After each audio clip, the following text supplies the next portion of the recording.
മാനേജ്മെന്റിനെ കുറിച്ചാണ്. അപ്പം സസ്റ്റൈനബിൾ ഡെവലപ്മെന്റ്, എൻവയോൺമെന്റൽ നീഡ്സ്, എൻവയോൺമെന്റൽ സ്റ്റഡീസ്, അതിനോടൊപ്പം ഒക്കെ തന്നെ എസ്സേക്ക് ചോദിക്കാനായിട്ട് ചാൻസ് ഉള്ള ഒരു ക്വസ്റ്റ്യൻ കൂടെയാണ് ഡിസാസ്റ്റർ മാനേജ്മെന്റ്. അപ്പം നമുക്ക് പ്രധാനമായിട്ടും കുറേ അധികം പോയിന്റ്സ് ആണ് വേണ്ടത്. നമുക്ക് ആദ്യം തന്നെ WHO നൽകിയിട്ടുള്ള ഡിസാസ്റ്ററിന്റെ ഡെഫിനിഷൻ എന്താണെന്ന് ജസ്റ്റ് നോക്കാം. ഡിസാസ്റ്റർ പറഞ്ഞിട്ട് ഡിസാസ്റ്റർ മാനേജ്മെന്റിലേക്ക് വരാം. അപ്പം any occurrence that cos damage, അല്ലെങ്കിൽ എക്കോളജിക്കൽ ഡിസ്ട്രപ്ഷൻ, അല്ലെങ്കിൽ ഡിറ്റീരിയേഷൻ ഓഫ് ഹെൽത്ത്, അല്ലെങ്കിൽ ലോസ് ഓഫ് ഹ്യൂമൻ ലൈഫ്, അല്ലെങ്കിൽ എക്കോളജിക്കൽ ഇംബാലൻസ്, ഇങ്ങനെയൊക്കെ സംഭവിക്കുകയും ആ സംഭവിച്ച ഏരിയ അല്ലെങ്കിൽ ആ കമ്മ്യൂണിറ്റിക്ക് പുറത്തു നിന്നും ആവശ്യം വേണ്ടി വരികയും ചെയ്ത് കഴിഞ്ഞാലാണ് അതിനെ ഒരു ഡിസാസ്റ്റർ എന്ന് വിളിക്കുന്നത്. ഇപ്പം നമ്മുടെ ഒരു ഇമ്മീഡിയറ്റ് സറൗണ്ടിങ്ങിൽ ഒരു 10 പേര് മരിച്ചു, എന്തെങ്കിലും ഒരു കാരണം കൊണ്ട് 10 പേര് മരിച്ചു. അപ്പം അതിനെ നമുക്ക് പൂർണ്ണമായിട്ടും WHO മാനദണ്ഡം അനുസരിച്ച് ഡിസാസ്റ്റർ എന്ന് വിളിക്കാനായിട്ട് സാധിക്കത്തില്ല. എന്താണ് ഡിസാസ്റ്റർ എന്ന് WHO പറയുന്നത്? ഇപ്പം ഇതിനകത്ത് ഏതെങ്കിലുമൊക്കെ സംഭവിച്ചു, ഡാമേജോ അല്ലെങ്കിൽ ഡിറ്ററേഷൻ ലൈഫോ, അല്ലെങ്കിൽ ലോസ് ഓഫ് ഹ്യൂമൻ ലൈഫ്, അല്ലെങ്കിൽ എന്തെങ്കിലും എക്കോളജിക്കൽ ഇംബാലൻസ് ഉണ്ടായി, എക്കോളജിക്കൽ ഡിസ്ട്രപ്ഷൻ ഉണ്ടായി. അപ്പം ആ ഒരു സാഹചര്യത്തിൽ പുറത്തുനിന്നൊരു ഹെൽപ്പ് കൂടെ വേണം. അത്ര വലിയൊരു ദുരന്തത്തെ മാത്രമേ WHO ഡിസാസ്റ്റർ ആയിട്ട് കണക്കാക്കുന്നുള്ളൂ. അപ്പം ഇതാദ്യം തന്നെ ശ്രദ്ധിച്ചേക്കുക. ഇനി ഡിസാസ്റ്ററിനെ നമ്മൾ രണ്ടായിട്ട് തിരിക്കുന്നുണ്ട്, മാൻമെയ്ഡ് എന്നും നാച്ചുറൽ ഡിസാസ്റ്റേഴ്സ് എന്നും. നമുക്ക് ഇതിന്റെ എക്സാമ്പിൾസ് മാത്രം മതി, വീണ്ടും ഇതിന്റെ സബ് ഡിവിഷൻ ഒന്നും വേണ്ട. അപ്പൊ മാൻമെയ്ഡിൽ നമ്മൾ മാൻമെയ്ഡ് എന്നും നാച്ചുറൽ ഡിസാസ്റ്റേഴ്സ് എന്നും നമ്മൾ പറയുന്നുണ്ട്. അപ്പൊ നാച്ചുറൽ ഡിസാസ്റ്റേഴ്സ് വീണ്ടും 3ആയിട്ട് തിരിക്കുന്നുണ്ട്. ടോപ്പോഗ്രഫിക്കൽ, സുനാമി ഒക്കെ ടോപ്പോഗ്രഫിക്കൽ ആണ്. അതേപോലെ തന്നെ meteorological, and third one is എൻവയോൺമെന്റൽ. എൻവയോൺമെന്റിൽ വരുന്നതാണ് ഗ്ലോബൽ വാർമിങ്ങും ഓസോൺ ഡിപ്ലീഷനും എല്ലാം. വീണ്ടും ഞാൻ പറയുന്നു, ഓസോൺ ഡിപ്ലീഷൻ ഒക്കെ എപ്പോഴാണ് ഒരു ഡിസാസ്റ്റർ ആയിട്ട് മാറുന്നത്? ഒരു വലിയ തോതിൽ ഒരു ഏരിയ മൊത്തം അഫക്ട് ചെയ്യുമ്പോഴാണ് ഓസോൺ ഡിപ്ലീഷൻ ഒക്കെ ഡിസാസ്റ്റർ ആയിട്ട് മാറുന്നത്. അപ്പം ടോപ്പോഗ്രഫിക്കലുണ്ട്, മെറ്റീരിയോളജിക്കലുണ്ട്, എൻവയോൺമെന്റ് ഉണ്ട്. അപ്പം എന്തൊക്കെയാണ് നാച്ചുറൽ ഡിസാസ്റ്ററിന്റെ എക്സാമ്പിൾ? സുനാമി ഉണ്ട്, അതേപോലെ വോൾക്കാനിക് ഡിസ്ട്രപ്ഷൻസ് ഉണ്ട്, ഇറപ്ഷൻസ് ഉണ്ട്, അതേപോലെ തന്നെ ഗ്ലോബൽ വാർമിംഗ്, അങ്ങനെയുള്ള എർത്ത് എല്ലാം ഇതിനകത്ത് വരും, നാച്ചുറൽ ഡിസാസ്റ്റേഴ്സിൽ വരും. പിന്നെ മാൻമെയ്ഡ് ഡിസാസ്റ്റേഴ്സ് ഉണ്ട്. അതിപ്പം എന്തെങ്കിലും ടെക്നോളജിക്കൽ എറേഴ്സ് കൊണ്ടാവാം, അല്ലെങ്കിൽ ഇൻഡസ്ട്രിയൽ ഡിസാസ്റ്റേഴ്സ് കൊണ്ടാവാം, അല്ലെങ്കിൽ മറ്റൊരു പ്രധാനപ്പെട്ട എക്സാമ്പിൾ എന്താണ്? ഹ്യൂമൻ മെയ്ഡ് വാർഫെയർസ് തന്നെ. വാർഫെയർസിൽ എന്താണ്? ഒത്തിരി അധികം പേര് മരിക്കുന്നു. ഒരു കമ്മ്യൂണിറ്റിയിലുള്ള ഒത്തിരി അധികം പേര് മരിക്കുകയാണെങ്കിൽ അതൊരു മാൻമെയ്ഡ് ഡിസാസ്റ്റർ ആയിട്ട് കണക്കാക്കാം. അപ്പം ഡിസാസ്റ്റർ എന്താണെന്നും ടൈപ്പ് ഓഫ് ഡിസാസ്റ്റർ നമ്മൾ പഠിച്ചു അല്ലേ. ഇനി ഒരു ഡിസാസ്റ്റർ ഉണ്ടായി കഴിഞ്ഞാൽ അല്ലെങ്കിൽ ഉണ്ടാകാതിരിക്കാൻ വേണ്ടി നമ്മൾ പ്രോപ്പറായിട്ട് മാനേജ് ചെയ്യുക, അതിന് വേണ്ടിയുള്ള സ്റ്റെപ്സ് എടുക്കുക. ഇനി ഡിസാസ്റ്റർ ഉണ്ടായതിനു ശേഷമാണെങ്കിൽ അതിന്റെ ഇമ്പാക്ട് കുറയ്ക്കാനായിട്ട് ശ്രമിക്കുക. ആ ഒരു ഏരിയയുമായിട്ട് കൺസേൺ ചെയ്ത് വരുന്നതാണ് ഡിസാസ്റ്റർ മാനേജ്മെന്റ്. അപ്പൊ നമുക്ക് വേണ്ടുന്നത് ഡിസാസ്റ്റർ മാനേജ്മെന്റ് ആണ്. ഇനി എസ്സേ ചോദിച്ചു കഴിഞ്ഞാൽ ഡിസാസ്റ്ററോട് തുടങ്ങാം, പോയിന്റ്സ് എക്സ്പ്ലെയിൻ ചെയ്ത് തുടങ്ങാം, അല്ലെങ്കിൽ എന്താണോ ചോദിച്ചിരിക്കുന്നത്. ചിലപ്പോൾ എസ്സേക്ക് ചോദിക്കുന്നത് ഇപ്പോൾ ഒരു ലാൻഡ് സ്ലൈഡ് ഉണ്ടായി കഴിഞ്ഞാൽ അത് എങ്ങനെ മാനേജ് ചെയ്യാം, അല്ലെങ്കിൽ ലാൻഡ് സ്ലൈഡ് ഉണ്ടാവാതിരിക്കാൻ വേണ്ടുന്ന സ്റ്റെപ്സ് തൊട്ടപ്പം എഴുതി തുടങ്ങണം. അപ്പൊ നമ്മൾ ഡിസാസ്റ്റർ മാനേജ്മെന്റിന്റെ ഡെഫിനിഷൻ ഒന്ന് നോക്കാം. Managing resources and various responsibilities. Managing resources and various responsibilities to deal with all humanitarian aspects of emergencies. This may include prevention അല്ലെങ്കിൽ mitigation, തടയുക, അതേപോലെ തന്നെ preparedness, ഒരു ഡിസാസ്റ്ററിന് വേണ്ടി നമ്മൾ ഒരുങ്ങുന്ന ഒരു ഇതാണ്. ഇനി ഡിസാസ്റ്റർ ഉണ്ടായതിനു ശേഷമാണെങ്കിൽ നമുക്ക് ഏറ്റവും അത്യാവശ്യം വേണ്ട ഒരു പ്രോപ്പർ റെസ്പോൺസ് ആണ്, ഒരു പ്രോപ്പർ ആൻഡ് സ്പോണ്ടേനിയസ് റെസ്പോൺസ് ആണ്. അതിനുശേഷം എങ്ങനെ അതിൽ നിന്നും റിക്കവർ ചെയ്യാം. അപ്പം ഇത് തന്നെയാണ് ഡിസാസ്റ്ററിന്റെ സ്റ്റെപ്സും. അപ്പൊ അതുകൂടെ ഇൻക്ലൂഡ് ചെയ്ത് ഒരു ഡെഫിനിഷൻ നിങ്ങൾ ഓർത്തിരുന്നു കഴിഞ്ഞാൽ സ്റ്റെപ്പും മറക്കത്തില്ല, ഡെഫിനിഷനും മറക്കത്തില്ല. അപ്പൊ ഒന്നുകൂടെ നോക്കാം. Managing resources and various responsibilities to deal with all humanitarian aspects of emergencies. This may include prevention, preparedness, response and recovery. എന്താ ഇവിടെ പറയുന്നത്? ഇപ്പം ഡിസാസ്റ്റർ ഉണ്ടാകുന്നതിന് മുമ്പാണെങ്കിൽ അത് അവോയ്ഡ് ചെയ്യാനായിട്ട് അതിനുവേണ്ടി അതിനു വേണ്ടിയുള്ള കാര്യങ്ങൾ ചെയ്യുക. ഇതൊക്കെയാണ് ഡിസാസ്റ്ററിന് മുമ്പുള്ള കാര്യം. ഇനി ഡിസാസ്റ്റർ ഉണ്ടായതിനു ശേഷം അതിന്റെ ഇമ്പാക്ട് കുറയ്ക്കാൻ വേണ്ടിയാണ് നമ്മൾ പരിശ്രമിക്കേണ്ടത്. അപ്പോൾ ഇത്രയൊക്കെയാണ് ഡിസാസ്റ്റർ മാനേജ്മെന്റും അതിന്റെ ഡെഫിനിഷനും. നമുക്കിനി അടുത്ത സ്റ്റെപ്സ് നോക്കാം.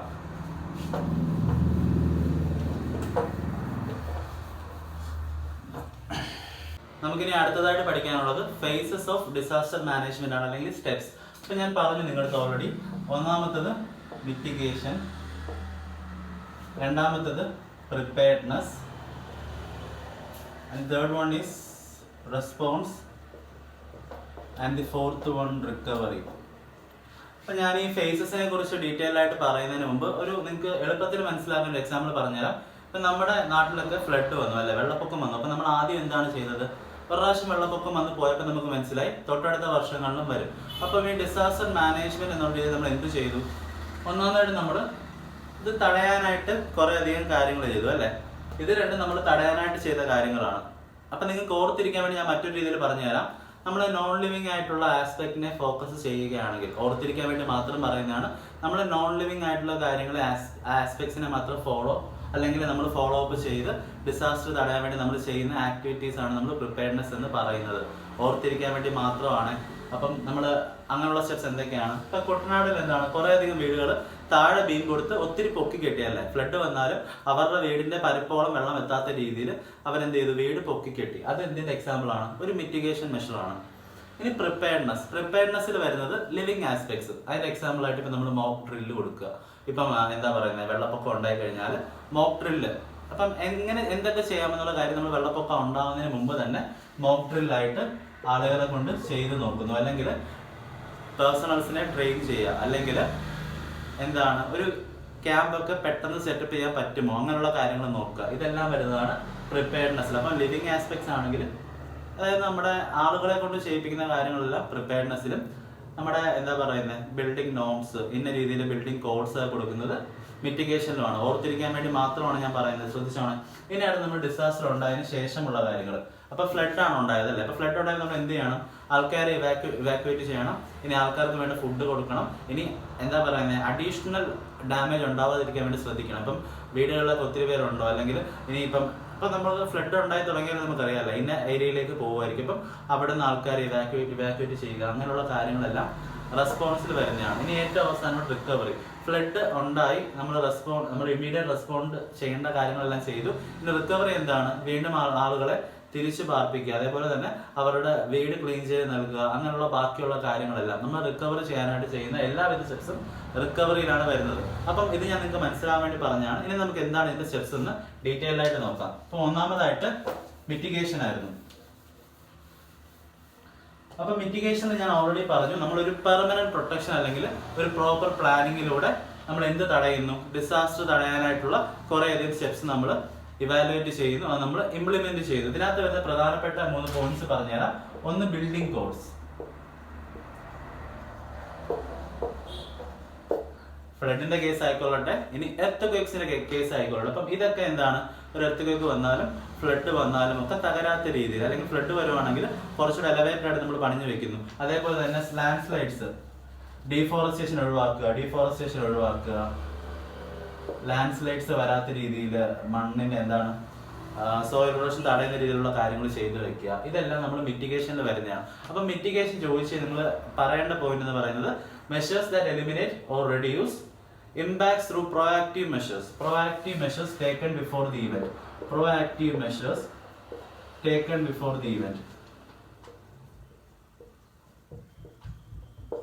അപ്പം ഇതായിരിക്കണം നിങ്ങളുടെ മിറ്റിഗേഷനെ കുറിച്ചുള്ള definition. proactive measures to avoid or reduce the impact of an upcoming event, ഒരു വരാനിരിക്കുന്ന ഈവന്റ് അല്ലെങ്കിൽ ഒരു ഡിസാസ്റ്ററിന്റെ ഇമ്പാക്ട് കുറയ്ക്കാനായിട്ട്, അതിന്റെ ഒരു ആക്കം കുറയ്ക്കാനായിട്ട് നമ്മൾ ചെയ്യുന്ന എല്ലാവിധ കാര്യങ്ങളും പ്രോആക്റ്റീവ് മെഷേഴ്സിൽ വരും. ഇനി നിങ്ങൾക്ക് ഓർത്തിരിക്കാൻ വേണ്ടി ഓർത്ത് വെച്ചേക്കുക, നോൺ ലിവിങ് ആയിട്ടുള്ള കാര്യങ്ങൾ ചെയ്യുന്ന സ്റ്റെപ്സിൽ ഓർത്ത് വെച്ചേക്കുക. അത് ശരിയെന്ന് ഞാൻ പറയത്തില്ല, പക്ഷെ ഓർത്തിരിക്കാൻ വേണ്ടി മാത്രം. നമുക്ക് രണ്ടാമതായിട്ട് പഠിക്കാനുള്ളത് മിറ്റിഗേഷൻ കഴിഞ്ഞാൽ പ്രിപ്പയർഡ്നെസ്. അപ്പൊ പ്രിപ്പയർഡ്നെസ് നമുക്ക് പ്രധാനമായിട്ട് വരുന്നത് plans to minimise physical and property damage when an event occurs. അപ്പം ഫിസിക്കൽ ആയിട്ടുള്ള ഡാമേജ് കുറയ്ക്കുക, അതോടൊപ്പം തന്നെ പ്രോപ്പർട്ടി ഡാമേജ് കുറയ്ക്കുക, അതോടൊപ്പം തന്നെ അധികം മനുഷ്യജീവൻ പോകാതെ സൂക്ഷിക്കുക. ഇങ്ങനെയുള്ള കാര്യങ്ങളെല്ലാമാണ് പ്രിപ്പയർഡ്നെസ്സിൽ വരുന്നത്. അപ്പൊ ഞാൻ നിങ്ങൾ നേരത്തെ പറഞ്ഞു ലിവിങ് ആസ്പെക്ട് എന്ന് ഓർത്തിരിക്കുക. ഇപ്പം ഞാനിപ്പോ എന്താണ് കുട്ടനാടുകാരനാന്ന് വിചാരിക്കുക. അപ്പൊ ഞാൻ എന്താണ് അതിന് മുമ്പ് ഒരു മോക്ക് ഡ്രില്ലൊക്കെ നടത്തി, അല്ലെങ്കിൽ ഇപ്പൊ നമുക്ക് ഈ ഇടയ്ക്ക് നല്ല ഡിസാസ്റ്റർ ഉണ്ടല്ലോ നമ്മുടെ കോഴിക്കോട് നടന്നത്. എന്തായിരുന്നു അത്? ഒരു ടേബിൾ ടോപ്പ് റൺവേയിൽ ഒരു വിമാനം തെന്നി മാറി അത്രയധികം അപകടങ്ങൾ നടന്നു. പക്ഷേ ഈ ടേബിൾ ടോപ്പ് റൺവേയിൽ വിമാനം തെന്നി മാറുന്നതിനൊക്കെ കുറെ മുമ്പ് ഈ ഒരു സാധ്യത ഉള്ളത് കൊണ്ട് തന്നെ എപ്പോഴും എന്താണ് മോക്ക് ഡ്രിൽസ് നടത്തും അല്ലെ. മോക്ക് ഡ്രിൽസ് നടത്തി വെക്കും. ഒരു അപകടം ഉണ്ടായി കഴിഞ്ഞാൽ എങ്ങനെ ആണ് ഇവാക്യുവേഷൻ പ്രൊസീജിയർ അവിടെ നടത്തുക. അപ്പം ഇങ്ങനെയുള്ള ഡ്രിൽസ് ആകട്ടെ, ട്രെയിനിങ് പേഴ്സണൽസ് ആകട്ടെ, ആൻഡ് അതർ പ്രിപ്പറേഷൻസ്. ഇതെല്ലാം പ്രിപ്പയർനെസ് എന്നുള്ള ഡിസാസ്റ്റർ മാനേജ്മെന്റിന്റെ സെക്കൻഡ് ഫേസിൽ വരുന്നതാണ്. ഇനി ഈ മിറ്റിഗേഷനും പ്രിപ്പയർനെസ് എന്നും പറയുന്നത് ഒരു ഡിസാസ്റ്റർ ഉണ്ടാകുന്നതിന് മുമ്പേ നമ്മൾ എടുക്കുന്ന മെഷേഴ്സ് ആണ്. അപ്പം ഇത്രയുമൊക്കെയാണ് നമ്മുടെ രണ്ട് ഫേസുകൾ. അപ്പൊ നമുക്കിനി മൂന്നാമതായിട്ട് പഠിക്കാനുള്ളത് റെസ്പോൺസിനെ കുറിച്ചാണ്. അപ്പൊ നിങ്ങൾക്ക് എസ്ഐക്ക് ചോദിച്ചു കഴിഞ്ഞാൽ നിങ്ങൾക്ക് പോയിന്റ്സ് ആണ് വേണ്ടത്, ഞാൻ ഓൾറെഡി പറഞ്ഞു കഴിഞ്ഞു. അപ്പം ഒരു ഡിസാസ്റ്റർ ഉണ്ടായി കഴിഞ്ഞാൽ ഉടനെ ചെയ്യേണ്ട കാര്യങ്ങൾ എന്തൊക്കെയാണ്? നിങ്ങളുടെ കോമൺ സെൻസ് വെച്ച് എഴുതാവുന്നുള്ളൂ അല്ലേ? ആദ്യമായിട്ട് നമുക്ക് എന്ത് വേണം? നമ്മൾ കുറെ അധികം ആക്ഷൻസ് ചെയ്യും. എന്തൊക്കെയാണ്? ഒന്നാമത്തെ എന്താണ്? ആളുകളെ ഇവാക്യുവേറ്റ് ചെയ്യും. രണ്ടാമതായിട്ട് ബിൽഡിങ്സിന്റെ ഫർദർ ഡിമോളിഷൻ നമ്മൾ തടയും അല്ലെ? എന്തെങ്കിലും രീതിയിൽ ബിൽഡിംഗ് ഇപ്പൊ എന്തെങ്കിലും ക്ഷതം സംഭവിച്ചിട്ടുണ്ടോ, അല്ലെങ്കിൽ വീണ്ടും അത് താഴേക്ക് വീഴാനായിട്ട് സാധ്യതയുണ്ട്, ഇങ്ങനെയുള്ള കാരണം നമ്മൾ പെട്ടെന്ന് നോക്കും. മറ്റു പോയിന്റ് എന്താണ്? നമ്മൾ ആളുകളെ മാറ്റി ഇപ്പം എന്താ പറയുന്നത്, ഒരു പർട്ടിക്കുലർ ഏരിയയിൽ ഫ്ലഡ് വന്നു അല്ലെങ്കിൽ എർത്ത് വന്നു, നമ്മൾ ആദ്യം ചെയ്യുന്ന കാര്യം എന്താണ്? ആ ആളുകളെല്ലാം സുരക്ഷിതമായിട്ട് സ്ഥലത്തേക്ക് മാറ്റി. ഇപ്പം എന്താണ്? റീലൊക്കേറ്റിംഗ് പീപ്പിൾ അല്ലെങ്കിൽ providing temporary camps for people. അപ്പം ഇതെല്ലാം ഇതിനകത്ത് വരുന്നതാണ്, റെസ്പോൺസിൽ വരുന്നതാണ്. അപ്പം റെസ്പോൺസിന്റെ ഒരു ഡെഫിനിഷൻ ആയിട്ട് പറയാനായിട്ട് നമുക്ക് വേണ്ടത് action taken to decrease mortality അല്ലെങ്കിൽ morbidity to prevent further property damage. അപ്പോൾ ഓൾറെഡി ഒരു ഡാമേജ് ഉണ്ടായി കഴിഞ്ഞു, ഇനി ഫർദർ ആയിട്ട് ഡാമേജസ് ഉണ്ടാവാതിരിക്കാൻ വേണ്ടി നമ്മൾ എടുക്കുന്ന സ്റ്റെപ്സ് എല്ലാം റെസ്പോൺസിൽ വരുന്നതാണ്. ഇപ്പം ഇതിനകത്ത് നമുക്ക് പ്രധാനമായിട്ടും കൊടുക്കാവുന്ന പോയിന്റ്സ് എന്ന് പറയുന്നത് നമ്മൾ ഒന്ന് പറഞ്ഞില്ലേ, ഇവാക്യുവേഷൻ ഉണ്ട്, ഫർദർ ഡാമേജ് പ്രിവെന്റ് ചെയ്യുന്നു, അതേസമയത്ത് തന്നെ ഹെൽത്ത് കെയർ കൊടുക്കുന്നു, ഹെൽത്ത് അല്ലെങ്കിൽ മെഡിക്കൽ കെയർ കൊടുക്കുന്നു, അതേപോലെ തന്നെ റീലൊക്കേറ്റിംഗ് അല്ലെങ്കിൽ പ്രൊവൈഡിങ് ക്യാമ്പ്സ്. ഇത്രയാണ് നമുക്ക് റെസ്പോൺസ് എന്നുള്ള ഫേസിൽ വരുന്നത്. ഇനി അടുത്തതായിട്ട് നമുക്ക് പറയാനുള്ളത് റിക്കവറിയെ കുറിച്ചാണ്. അപ്പൊ ആ പേര് പറയുന്ന പോലെ തന്നെ എങ്ങനെ നമ്മളൊരു ഡിസാസ്റ്റർ ഉണ്ടായി നമ്മൾ അതിന്റെ എന്താണ് ഇമീഡിയറ്റ് ഉള്ള കാര്യങ്ങളെല്ലാം ചെയ്ത് ഇനി അതിനെങ്ങനെ റിക്കവർ ചെയ്യും. ഇപ്പൊ റിക്കവർ ചെയ്യുമ്പോൾ നമുക്കിപ്പം ഫ്ലഡ് വന്നുകൊണ്ട് നിങ്ങൾക്ക് കുറെ അധികം പേർക്ക് അറിയാം, നമ്മൾ അവർക്ക് വീണ്ടും നമ്മുടെ ഇപ്പൊ എന്താണ് വീടുകളിൽ വെള്ളപ്പൊക്കത്തിലൂടെ കുറെ അധികം കാര്യങ്ങൾ നശിച്ചു പോയി. അപ്പൊ നമ്മൾ വീട് ക്ലീൻ ചെയ്തു, പിന്നാണ് നമ്മൾ അവരെ തിരിച്ച് പാർപ്പിച്ചത്. അപ്പം ഇങ്ങനെയുള്ള കാര്യങ്ങളൊക്കെയാണ് റിക്കവറിയിൽ വരുന്നത്. ഇനിയിപ്പം ലാൻഡ് സ്ലൈഡ്സ് ആണെങ്കിലോ നമ്മൾ വീണ്ടും ആ ഏരിയ സെക്യൂർ ആക്കിയിട്ട് മാത്രമേ ആളുകളെ അവിടെ താമസിപ്പിക്കത്തുള്ളൂ. ഇനിയിപ്പം ഫ്ലഡിന്റെ കേസിൽ അത് പറഞ്ഞു. ലാൻഡ് സ്ലൈഡ്സ് എർത്ത് ആണെങ്കിലോ നമ്മൾ അവർക്ക് വീണ്ടും വീടുകൾ വെച്ച് നൽകുന്നു, അല്ലെങ്കിൽ അവർ റിക്കവർ ചെയ്യാനായിട്ട് സഹായിക്കുന്നു. അപ്പൊ ഇങ്ങനെയുള്ള സ്റ്റെപ്സ് എല്ലാമാണ് റിക്കവറിയിൽ വരുന്നത്. Actions taken to return to normal life following an event അല്ലെങ്കിൽ ഡാമേജ് ആണ് റിക്കവറിയിൽ വരുന്ന പ്രധാനപ്പെട്ട കാര്യങ്ങൾ. അപ്പൊ അതിനകത്തുള്ള രണ്ട് പോയിന്റ് എന്ന് പറയുന്നത് റിപ്പയറിംഗ് ബിൽഡിങ്സും റീപ്ലേസിംഗ് ഹോംസും ആണ്. റിപ്പയറിംഗ് ബിൽഡിങ്സും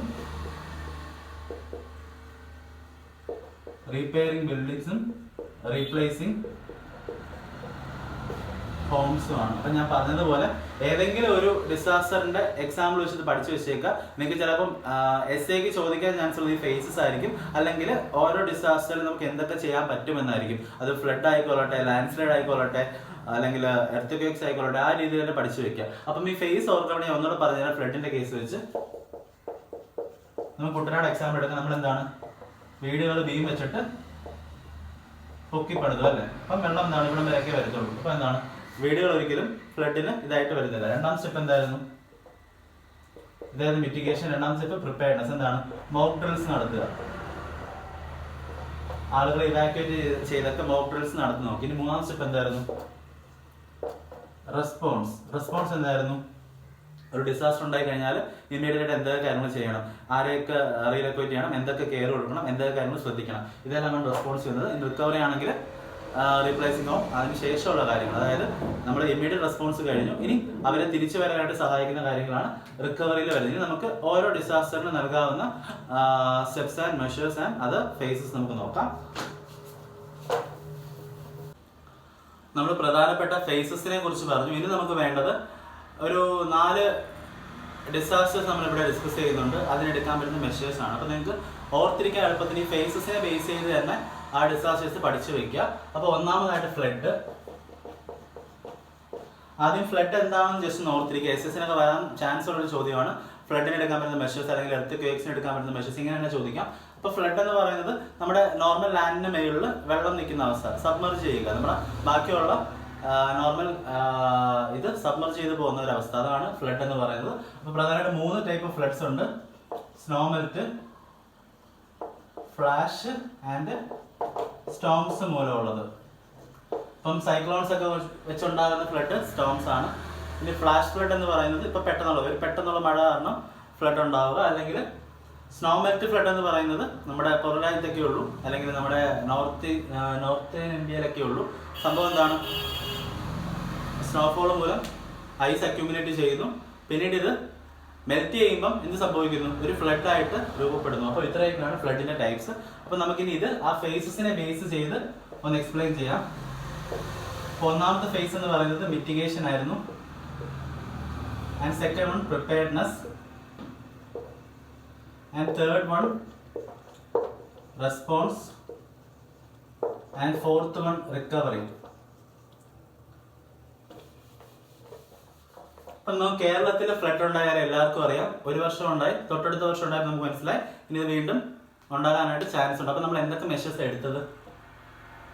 മുൻ വർഷങ്ങളിൽ നമ്മൾ പ്രോപ്പറായിട്ട് അലേർട്ട് കൊടുത്തില്ല. അപ്പം നമ്മളൊരു തീരുമാനം ഉണ്ടായി, ഇനി ഡാം തുറക്കുന്നതിന് മുമ്പ് പ്രോപ്പറായിട്ട് അലേർട്ട്സ് കൊടുക്കുക. അപ്പം ഒന്ന് അലേർട്ട് കൊടുക്കുക, രണ്ട് എന്താണ് ആക്ഷൻ കൗൺസിൽസ് ഫോം ചെയ്യുക. അതേപോലെ തന്നെ മറ്റൊരു പ്രധാനപ്പെട്ട കണ്ടെത്തലുകളായിരുന്നു കേരളത്തിലെ ഡാമുകളുടെ എന്തുണ്ട് എക്കലുള്ളത് റിമൂവ് ചെയ്യുക. അപ്പം സ്ലിറ്റ് റിമൂവ് ചെയ്യുക. അതേപോലെ തന്നെ ഡ്രെയിനേജ് ആൻഡ് കനാൽസ് ഒക്കെ വൃത്തിയാക്കുക. മറ്റ് ആർട്ടിഫിഷ്യൽ ഡ്രെയിൻസ് ക്രിയേറ്റ് ചെയ്യുക, അല്ലെങ്കിൽ ആർട്ടിഫിഷ്യൽ ചാനൽസ് ക്രിയേറ്റ് ചെയ്യുക. ഇതെല്ലാമാണ് മിറ്റിഗേഷനിൽ വരുന്നത്. ഇനി പ്രിപ്പയർനെസ് എന്താണ്? മിറ്റിഗേഷനിൽ എടുക്കാൻ പറ്റുന്ന മറ്റൊരു പ്രധാനപ്പെട്ടത് എന്താണ്? നമ്മുടെ ഇൻഫ്രാസ്ട്രക്ചർ കൂടുതൽ ഡെവലപ്പ് ചെയ്യുക. ഇപ്പൊ ഫ്ലഡിനെ തടുക്കുന്ന രീതിയിൽ ഇൻഫ്രാസ്ട്രക്ചർ ഡെവലപ്പ് ചെയ്യുക. ഇപ്പൊ കുട്ടനാട്ടിലെ കേസ് പോലെ. ഇനി പ്രിപ്പയർനെസ് എന്താണ്? മോക്ക് ഡ്രിൽസും അതേപോലെ തന്നെ ക്യാമ്പ് തുടങ്ങാനായിട്ടുള്ള കാര്യങ്ങൾ, അല്ലെങ്കിൽ ആക്ഷൻ കൗൺസിൽ നേരത്തെ രൂപീകരിച്ച് വെക്കുക. ഇതെല്ലാം നമ്മൾ പ്രിപ്പയർനെസ്സിൽ വരുന്ന കാര്യമാണ്. ഇനി റെസ്പോൺസ് ആയിട്ട് എന്ത് ചെയ്യാൻ പറ്റും? ആളുകളെ ഇവാക്യുവേറ്റ് ചെയ്യുക. അതേപോലെ തന്നെ ആളുകളെ ഇവാക്യുവേറ്റ് ചെയ്യുക, പ്രോപ്പറായിട്ട് ഫുഡ് മെയിൻറ്റെയിൻ ചെയ്യുക. ഇനി ഫ്ലഡ് വന്നുള്ള മറ്റൊരു പ്രശ്നം എന്താണ്? Endemic disease. അപ്പം എൻഡമിക് ഡിസീസ് വരാതിരിക്കാനുള്ള ചാൻസ്, അപ്പം പ്രോപ്പറായിട്ട് വെള്ളം തിളപ്പിച്ച് കുടിക്കേണ്ട ആവശ്യകത, അല്ലെങ്കിൽ ഹൈജീൻ നിലനിർത്തേണ്ട ആവശ്യകത, ഇങ്ങനെയുള്ള കാര്യങ്ങളൊക്കെ പറയുക. ഇനി റിക്കവറി എന്താണ്? ആളുകളെ മാറ്റി പാർപ്പിച്ച് തിരിച്ച് അവരുടെ വീടുകളിലേക്ക് റീലൊക്കേറ്റ് ചെയ്യുക. ഇങ്ങനെയുള്ള കാര്യങ്ങളെല്ലാമാണ് ഫ്ലഡിൽ വരുന്നത്. അപ്പം എന്തൊക്കെയാണ് നമുക്ക് പ്രധാനമായിട്ട് മെഷേഴ്സ് എടുക്കാൻ പറ്റുന്നത്? ഡ്രെയിനേജ് ക്ലീൻ ചെയ്യുക, കനാല് വൃത്തിയാക്കുക, അതേപോലെ ആക്ഷൻ കൗൺസിലുകൾ ഫോം ചെയ്യുക. പിന്നെന്തായിരുന്നു? പ്രോപ്പറായിട്ട് അലേർട്ട് കൊടുക്കുക. അപ്പോൾ പ്രധാനപ്പെട്ട പൊസിഷൻ ഒന്നുകൂടെ ഒന്ന് പറഞ്ഞുതരാം. Regular checking of canals and dams. രണ്ടാമതായിട്ട് സിഫോൺസും ഡ്രെയിനേജും ഒക്കെ ക്ലീൻ ചെയ്യുക. അതേപോലെ തന്നെ എമർജൻസി സർവീസ് നമ്മൾ കോൺസ്റ്റിറ്റ്യൂട്ട് ചെയ്യുക. എന്തെങ്കിലും ഒരു ഡിസാസ്റ്റർ ഉണ്ടായി കഴിഞ്ഞാൽ എമർജൻസി സർവീസ് നമ്മൾ പെട്ടെന്ന് കോൺസ്റ്റിറ്റ്യൂട്ട് ചെയ്യും. ഈ പോയിന്റ് നമുക്ക് എല്ലാത്തിനും ഉപയോഗിക്കാവുന്നതാണ്. അതേപോലെ തന്നെ ഫോറസ്ട്രേഷൻ. നമ്മൾ കൂടുതലായിട്ട് പ്ലാന്റ്സ് നടുക. പ്ലാന്റ്സിന്റെ പ്രശ്നം എന്താണ്? നമ്മൾ ഈ കൂടുതലായിട്ട് വെള്ളം താഴ്ന്നു നിറങ്ങാനായിട്ടുള്ള സാഹചര്യങ്ങൾ ഉണ്ടായിക്കൊള്ളൂ. അപ്പോൾ അങ്ങനെയുള്ള കാര്യങ്ങളൊക്കെയാണ് നമ്മൾ പ്രധാനമായിട്ടും ഫ്ലഡിന്റെ കേസിൽ പഠിക്കുന്നത്. ഇനി നമുക്ക് രണ്ടാമതായിട്ട് പഠിക്കാനുള്ളത് ലാൻഡ് സ്ലൈഡ്സ് ആണ്. അപ്പൊ എന്താണ് ലാൻഡ് സ്ലൈഡ്സ് എന്ന് ആദ്യം തന്നെ പഠിച്ചു വെച്ചേക്കുക. ഡെബ്രിസ് ഫ്ലോ, അല്ലെങ്കിൽ ഗ്രൗണ്ട് മൂവ്മെന്റ്, അല്ലെങ്കിൽ എന്താണ്? ഇപ്പം ഒരു ഏരിയ എന്താണ് മൊത്തം ഒലിച്ച് താഴേക്കൊക്കെ ഇറങ്ങുക, മണ്ണൊലിച്ച് താഴേക്ക് ഇറങ്ങുക. ഇതൊക്കെയാണ് ഇതിന്റെ ഒരു എക്സസ് സ്റ്റേജിലേക്ക് വരുമ്പോഴാണ് നമ്മളതിനെ ലാൻഡ് സ്ലൈഡ്സ് എന്ന് പറയുന്നത്. അപ്പം ലാൻഡ് സ്ലൈഡ്സിന്റെ പ്രധാനപ്പെട്ട റീസൺസ് എന്തൊക്കെയാണ്? ഇപ്പം ഗ്രൗണ്ട് വാട്ടർ സ്റ്റോറേജ് ഒത്തിരി ഉണ്ടെങ്കിൽ ആ ഏരിയയിൽ എന്താണ് ലാൻഡ് സ്ലൈഡ്സ് ഉണ്ടാകാനുള്ള ചാൻസ് കൂടുതലാണ്. അപ്പം അതിനുള്ള മെഷർ എന്താണ്? ഗ്രൗണ്ട് വാട്ടർ പ്രഷർ ഇടയ്ക്കിടയ്ക്ക് ചെക്ക് ചെയ്യുക. അപ്പോൾ ഒന്നാമത്തെ മെഷർ അത് തന്നെയാണ്. രണ്ടാമത്തെ മെഷർ എന്താണ്? രണ്ടാമത്തെ പ്രശ്നം എന്താണ്? നമ്മൾ സ്ലോപ്പ് വെജിറ്റേഷനെ കട്ട് ചെയ്തു. അപ്പോൾ എന്താണ്? മണ്ണിനെ താങ്ങി പിടിച്ചിരിക്കുന്ന ചെടികളെല്ലാം നമ്മൾ, അല്ലെങ്കിൽ മരങ്ങളെല്ലാം നമ്മൾ വെട്ടിക്കളയുമ്പോൾ എന്ത് സംഭവിക്കും? ആ മണ്ണ് എന്താണ് ഒലിച്ചിറങ്ങാനായിട്ടുള്ള സാധ്യത കൂടുതലാണ്. അപ്പം അത് തന്നെയാണ് രണ്ടാമത്തത്. സ്ലോപ്പ് വെജിറ്റേഷൻ അല്ലെങ്കിൽ നാച്ചുറൽ വെജിറ്റേഷൻ ഇംപ്രൂവ് ചെയ്യുക. അപ്പം ഗ്രൗണ്ട് വാട്ടർ പ്രഷർ ചെക്ക് ചെയ്യുക, നാച്ചുറൽ വെജിറ്റേഷൻ ഇംപ്രൂവ് ചെയ്യുക. മൂന്നാമത്തെ പോയിന്റ് എന്താണ്? ഈ ഗ്രൗണ്ട് മൂവ്മെന്റിന് കാരണം എന്താണ്? ഞാൻ പറഞ്ഞു, ഒന്ന് ഗ്രൗണ്ട് വാട്ടറിന്റെ സ്റ്റോറേജിന്റെ ഒരു പ്രശ്നം തന്നെയാണ്. രണ്ടാമത് എന്താണ്? അല്ലെങ്കിൽ വാട്ടർ സ്റ്റോറേജ് ഒരു പ്രശ്നം കൊണ്ട് തന്നെയാണ്. ഒരു ഹ്യൂജ് ക്വാണ്ടിറ്റി ഓഫ് വാട്ടർ ഒക്കെ സ്റ്റോർ ചെയ്തിരിക്കുന്നത് തന്നെയാണ് ഒരു പ്രധാന കാരണമായിട്ട് വരുന്നത്. അപ്പൊ അങ്ങനെയുള്ള ഏരിയകൾ കണ്ടെത്തി അവിടുന്ന് ആളുകളെ ഇവാക്യുവേറ്റ് ചെയ്യുക. പിന്നുള്ള പോയിന്റ് എന്താണ്? സൺ എക്സ്പ്ലോഷൻ, ബ്ലാസ്റ്റ്, ഇങ്ങനെയുള്ള കാര്യങ്ങളൊക്കെ ഒഴിവാക്കുക. അങ്ങനെയുള്ള ഏരിയയ്ക്ക് അടുത്തായിട്ട് ബ്ലാസ്റ്റ്, എക്സ്പ്ലോഷൻ പോലുള്ള കാര്യങ്ങളൊക്കെ ഒഴിവാക്കുക. അപ്പൊ ഇതൊക്കെയാണ് പ്രധാനപ്പെട്ട ലാൻഡ് സ്ലൈഡ്സിന്റെ മെഷർ. ഞാൻ ഒന്നുകൂടെ പ്രധാനപ്പെട്ട പോയിന്റ് പറയാം.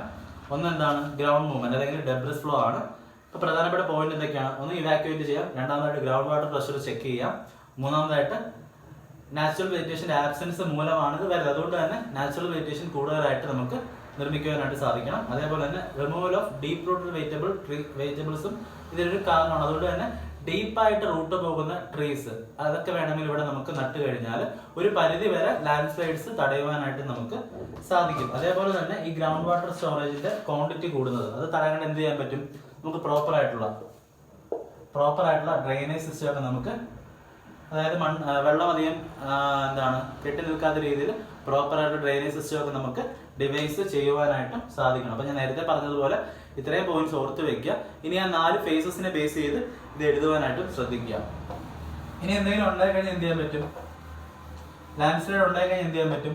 ആ ഒരു ഏരിയയുടെ അടുത്തേക്ക് ആളുകളെ വിടാതിരിക്കുക, അവിടുത്തെ പ്രോപ്പറായിട്ട് ആളുകളെ എസ്കവേറ്റ് ചെയ്യുക, അതോടൊപ്പം തന്നെ ഡെഡ് ബോഡീസ് ഒക്കെ റിക്കവർ ചെയ്യുക. അതേപോലെ തന്നെ ഇങ്ങനെയുള്ള ഒരു പ്രാവശ്യം ഇങ്ങനൊരു സംഭവം സംഭവിച്ചു കഴിഞ്ഞാൽ തൊട്ടടുത്തുള്ള ഏരിയാസും ആ ഒരു ലാൻഡ് സ്ലൈഡിന് സാധ്യത ഉണ്ടോ എന്ന് ചെക്ക് ചെയ്യുക. അതേപോലെ തന്നെ മറ്റു പ്രധാനപ്പെട്ട ഒരു പോയിന്റ് ആണ്, നമ്മളിപ്പം വീടിനകത്ത് കുടുങ്ങിപ്പോയെന്ന് വിചാരിക്കുക. അപ്പൊ നമ്മൾ എന്ത് ചെയ്യാൻ പറ്റും? നമുക്ക് ആകെ ചെയ്യാൻ പറ്റുന്ന കാര്യം എന്താണ്? സ്ട്രോങ് ആയിട്ടുള്ള ഫർണിച്ചറിന്റെ കീഴിലൊക്കെ നമുക്ക് ഒളിക്കുവാനായിട്ട്. ഇപ്പം വീട്ടിൽ നിന്ന് പുറത്തിറങ്ങാൻ ആ ഒരു സമയം ഒന്നും കിട്ടണമെന്നില്ല. അങ്ങനെയുള്ള സമയം കിട്ടിയില്ലെങ്കിൽ ചെയ്യാൻ പറ്റുന്ന ഒരു കാര്യം എന്ന് പറയുന്നത് സ്ട്രോങ് ആയിട്ടുള്ള ഫർണിച്ചേഴ്സിന്റെ താഴെ നിൽക്കുവാനായിട്ട് ശ്രമിക്കുക, അല്ലെങ്കിൽ അവിടെ ആയിരിക്കുവാനായിട്ട് ശ്രമിക്കുക. ഇനി ഇതാണ് നമ്മുടെ ലാൻഡ് സ്ലൈഡ് എന്ന് വിചാരിക്കുക. ഇതിന്റെ ഡിറക്ഷനിലല്ല, മറ്റൊരു ഡിറക്ഷനിൽ മേളിലേക്ക്, അതായത് ഹൈലാൻഡിലേക്ക് പോകാനായിട്ട് ശ്രമിക്കുക. അതാണ് ആകെ ചെയ്യാൻ പറ്റുന്ന കാര്യം. വീണ്ടും നിങ്ങൾ താഴേക്ക് പോയാൽ കുഴപ്പമെന്ന് വെച്ച് കഴിഞ്ഞാൽ ഇതിന്റെ ഏരിയ ഇങ്ങനെ, ഇപ്പൊ ഇവിടെയാണ് പ്രഭവ സാധനമെങ്കിൽ ഇങ്ങനെ അങ്ങ് ഡെവലപ്പ് ചെയ്ത് പോകത്തേ ഉള്ളൂ. അപ്പൊ നിങ്ങൾ താഴേക്ക് ഓടുന്നതിനേക്കാളും മറ്റൊരു ദിശയിൽ മേളിലേക്ക് പോവുക. ഇതും ഒരു ഒരു മെഷറായിട്ട് പറയുന്നുണ്ട് ലാൻഡ് സ്ലൈഡിൽ. അപ്പൊ ഇത്രയൊക്കെയാണ് നമ്മൾ ലാൻഡ് സ്ലൈഡ്സിനെ കുറിച്ച് പറഞ്ഞത്. ഇനി നമുക്ക് അടുത്തതായിട്ട് എർത്ത് ക്വേക്കും ഫയറുമാണ്. ഞാൻ ഒത്തിരി ഡീറ്റെയിൽ ആയിട്ട് പറയുന്നില്ല. എർത്ത് ക്വേക്കും ഫയറും അപ്പം പ്രോപ്പറായിട്ട് ബിൽഡിംഗ് കോഡ്സ്, ഇൻഫ്രാസ്ട്രക്ചർ കോഡ്സ് ഒക്കെ കൊടുക്കുക. ഇനി ഇലക്ട്രിക് സപ്ലൈ ഒക്കെ വിച്ഛേദിക്കാനായിട്ട് ശ്രമിക്കുക. ഇനി എർത്ത് വന്നു കഴിഞ്ഞാൽ ഇനി ഇലക്ട്രിക് സപ്ലൈ ആ സമയത്ത് നമുക്ക് വർക്ക് ചെയ്യാൻ പറ്റാത്തതുകൊണ്ട് തന്നെ ഓൾട്ടർനേറ്റീവ് സോഴ്സ് ഓഫ് എനർജീസ്, അതായത് ലൈറ്റ് എനർജി അതുപോലുള്ള നമുക്ക് ഓൾട്ടർനേറ്റീവ് സോഴ്സ് കണ്ടെത്തി വെക്കുക. ലൈറ്റ് ഒക്കെ പ്രകാശം എന്തായാലും ഇല്ലാതെ ജീവിക്കാൻ പറ്റില്ല. അതുകൊണ്ട് തന്നെ എമർജൻസി അങ്ങനെയുള്ള കാര്യങ്ങളൊക്കെ സെറ്റ് ചെയ്ത് വെക്കുക. ഇതൊക്കെയാണ് എർത്ത് ക്വേക്സിൽ വരുന്നത്. ഇനി ഫയറിൽ വരുന്ന പ്രധാനപ്പെട്ട പോയിന്റ് എന്ന് പറയുന്നത്, ഇപ്പൊ നമ്മളൊരു ഓഫീസർ എക്സാമ്പിൾ എടുക്കുകയാണ്. ഒന്നിൽ കൂടുതൽ എക്സിറ്റ്സ് നിർമ്മിക്കാനായിട്ട് ശ്രമിക്കുക. ഇനി ഈ എക്സിറ്റ്സ് എവിടെയൊക്കെയാണെന്ന് നമ്മൾ ഒരു ഡിസ്പ്ലേ ബോർഡും വെക്കുക. ഇപ്പൊ നമ്മൾ ഈ ബസ്സിലൊക്കെ നമുക്കറിയാം ഫയർ എക്സിറ്റ് ഒക്കെ ഉണ്ട്, പക്ഷെ നമുക്ക് എവിടാന്ന് പോലും അറിയാത്തൊരവസ്ഥയാണ്. പക്ഷെ നമ്മൾ അങ്ങനെ ഒരിക്കലും സംഭവിക്കാതിരിക്കട്ടെ, നമ്മൾ എക്സിറ്റ്സ് കൃത്യമായിട്ട് മാർക്ക് ചെയ്യുക, ഡിസ്പ്ലേ ബോർഡ് വെക്കുക. ഇനി അതേപോലെ തന്നെ ഒരു മൗക്ക് ഡ്രില്ല് കൊടുക്കുക. ഫയർ അങ്ങാണം ഉണ്ടായി കഴിഞ്ഞാൽ എങ്ങനെ രക്ഷപ്പെടുന്നു, അല്ലെങ്കിൽ ഒരു ക്വിക്ക് ആയിട്ടുള്ള ആക്ഷൻ എങ്ങനെ എടുക്കാം, അതൊന്ന് പറയാൻ വേണ്ടി ഒരു ഡ്രില്ല് കൊടുക്കുക. അതേപോലെ തന്നെ മിക്ക സോഫിസ്റ്റിക്കേറ്റഡ് ഓഫീസിൽ എന്തുണ്ട്, ഒരു എക്സ്റ്റെൻസീവ് ആയിട്ടുള്ള ഫയർ എക്സ്റ്റിങ്ക്വിഷിംഗ് ടെക്നിക്സും എല്ലാം അവർ ഡിവൈസ് ചെയ്തിട്ടുണ്ട്. അപ്പം അതിനകത്ത് പ്രോപ്പറായിട്ട് വെള്ളമുണ്ട്, അല്ലെങ്കിൽ പ്രോപ്പർ ക്വാണ്ടിറ്റി ഓഫ് വാട്ടർ ഉണ്ടെന്ന് ഉറപ്പുവരുത്തുക. അതേപോലെ തന്നെ ഫയർ എക്സ്റ്റിങ്ക്വിഷർ ഉണ്ടെന്ന് ഉറപ്പുവരുത്തുക. അതേപോലെ തന്നെ ഡിസ്പ്ലേ ഓഫ് ഫയർ ഒഫീഷ്യൽസിന്റെ നമ്പർ ഉണ്ടെന്ന് ഉറപ്പുവരുത്തുക. അപ്പം ഇത്രയുമൊക്കെയാണ് ഫയറിന്റെ കേസിൽ എടുക്കാൻ പറ്റുന്ന മെഷേഴ്സ്. ഇനി ഒരു പ്രധാനപ്പെട്ട പോയിന്റ് കൂടെ ഉണ്ട്. ഇൻ കേസ് ഫയർ അങ്ങനെ ഒരു ഡിസാസ്റ്റർ ഉണ്ടായി കഴിഞ്ഞാൽ ഇമീഡിയറ്റ് ആയിട്ട് ഫസ്റ്റ് എയ്ഡ് കൊടുക്കാനായിട്ട് നമ്മൾ ആളുകളെ ട്രെയിൻ ചെയ്യിക്കുക. ഇത്രയും കാര്യങ്ങളാണ് ഫയർ എന്നുള്ള ഡിസാസ്റ്റർ ഉണ്ടായി നമുക്ക് എടുക്കാൻ പറ്റുന്ന മെഷേഴ്സ്. അപ്പം ഞാൻ പറഞ്ഞു കഴിഞ്ഞു, എസ്ഐക്ക് ചോദിച്ചു കഴിഞ്ഞാൽ നിങ്ങൾക്ക് ഏറ്റവും എളുപ്പം മെഷേഴ്സ് ഒന്നെങ്കിൽ അങ്ങനെ എഴുതി വെക്കാം. നിങ്ങൾക്ക് ഇങ്ങനെ മെഷേഴ്സ് കിട്ടുന്നില്ലെങ്കിൽ ഏറ്റവും എളുപ്പം ഫേസസ് വെച്ചൊന്ന് എക്സ്പ്ലെയിൻ ചെയ്യാനായിട്ട് ശ്രമിക്കുക. അപ്പം ഇത്രയുമൊക്കെയാണ് നമ്മൾ ഡിസാസ്റ്റർ മാനേജ്മെന്റിലെ പ്രധാനപ്പെട്ട പോയിന്റ്സ്. താങ്ക്സ്.